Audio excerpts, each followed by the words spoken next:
Emer Higgins, please. Ken Corla, apologies for being breathless. I just ran from a committee vote, and I think that underscores how important it is that we get more women into this chamber, so as that the women who are here don't have to sit on too many committees in order to achieve gender balance. Thank you, Ken Corla. This coming Friday, as we all well know, the 8th of March is a really significant day, and this year it's a significant day for two reasons. Firstly, we will be celebrating International Women's Day, a day we have celebrated in some form or another for over a century now. And it's a day to reflect on the progress made in advancing women's rights and to acknowledge the ongoing challenges and the inequalities that still exist. This week, we come together to celebrate women's achievements, to raise awareness of discrimination and to drive gender equality. And secondly, we will be recognising a particularly unique day for our country with two upcoming referenda. We will have the power to shape our future by updating and modernising our constitution to better reflect the current values and the ongoing commitment towards gender equality. And I'm hopeful that by Friday we can look forward to a progressive step in the right direction for everyone in Irish society. I was at the launch of the referenda #VoteYesYes campaign for the 39th and 40th Amendment by the National Women's Council of Ireland at the Mansion House just a couple of weeks ago. And the National Women's Council of Ireland's director, Orla O'Connor, really summed up the government and my own position on the upcoming vote when she said, "A woman's place is wherever she wants it to be." And that is why the importance of female role models in everyday life cannot be overstated. Young girls in Ireland growing up with dreams of becoming a footballer, an athletic star, a boxer, a politician, we nowadays have truly excellent role models that I think we can all agree we can be so proud of in all of those fields and many more. I was delighted to see that Katie McCabe, who led Peamount United into the inaugural Women's National League in 2011, is the first Irish footballer to be nominated for the Women's Ballon d'Or and was announced as the 2023 Sportswoman of the Year. To see our Irish athletics stars, Rashida Adalik, break multiple records, and inspiring figures like Katie Taylor and Kelly Harrington make incredible strides in women's boxing internationally. Closer to home, we have Abby Shields, our Dublin Ladies Gaelic Football Association goalkeeper and Golden Glove winner, who is from Lucan Sarsfield. And we have the former Dublin Ladies goalkeeper, Ciara Trant, who's an All-Ireland and All-Star winner. And I thank all of these women for all that they do to raise the profile of women in sport.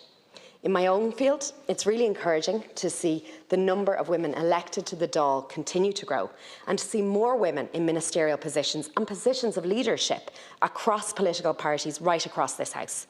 I hope our presence will continue to encourage more young women to choose politics as a career, especially since the theme of this year's International Women's Day celebration is Inspire Inclusion.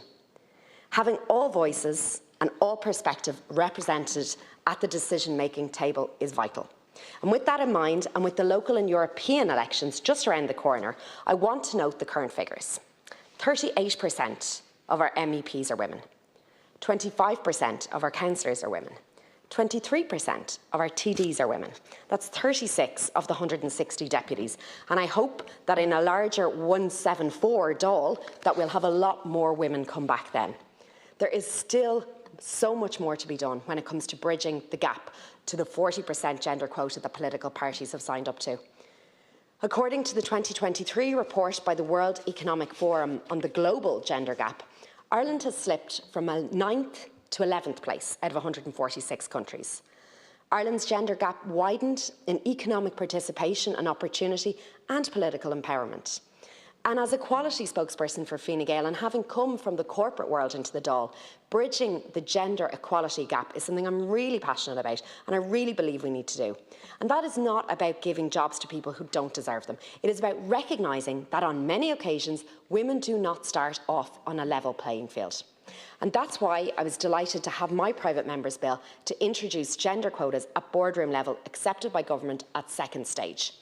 And I'm pleased to hear that the Minister and the Taoiseach will be advancing gender balance in boardrooms in the coming year or two, I think he's committed to, by means of quotas imposed through legislation. International research shows that gender quotas can and do change the pattern of replacing like with like. But this inequality spans outside a boardroom. In 2023, the ESRI report reveals that being a woman and a migrant creates an even bigger gender gap. Irish women earn 8% less per hour than Irish men, while migrant women earn 11% less. And that wage gap between migrant women and Irish men is 30%. And it goes without saying at this stage that women in the workplace bring diversity of thought and experience, and I'm proud to champion that. Since this government's foundation, a clear priority for us has been tackling domestic, sexual and gender-based violence, and I commend Minister Helen McEntee for her work on this.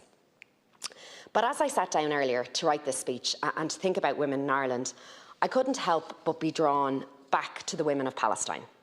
The United Nations says that women and girls are more likely to face sexual and gender-based violence, human trafficking, forced displacement, loss of livelihoods and lack of access to basic services in times of war.